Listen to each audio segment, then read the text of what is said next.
Как трое из ларца, эти юные гимнасты один лучше другого выполняют упражнения вслед друг за другом. Так сразу и не скажешь, но мальчишки занимаются гимнастикой первый год. И именно эти три юных атлета представляли республику на ежегодном турнире имени двукратного призера Олимпийских игр Елены Продуновой, который проходил в Кабардино-Балкарии. Все трое привезли призовые места. Первые выездные соревнования и уже победы. Сказать честно, для первого старта были довольно-таки серьезные соревнования, потому что участников было достаточно много, 26 регионов. И наши ребята, конечно же, принесли медали. Тут нужно учитывать то, что ребята, для них это был первый старт. И здесь очень много таких моментов психологических, то есть волнение, дети иногда перегорают. То есть вот это внимание со стороны, которое идет, дети нервничают.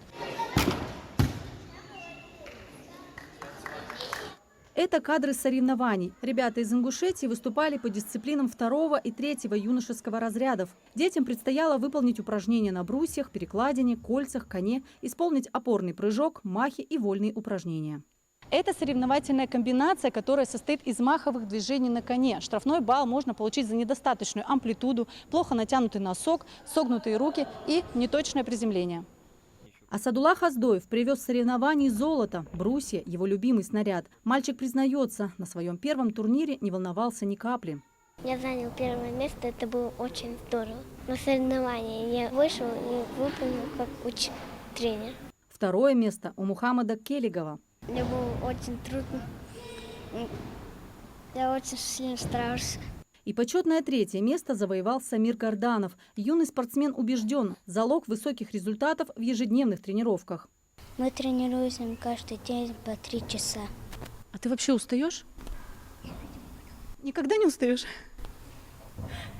Как признаются тренеры, слепить из любого ребенка-гимнаста не получится. Нужна определенная структура тела. Небольшой вес, сильные руки, худые ноги и невысокий рост. Самородков в республике достаточно, но есть у местной гимнастики своя боль.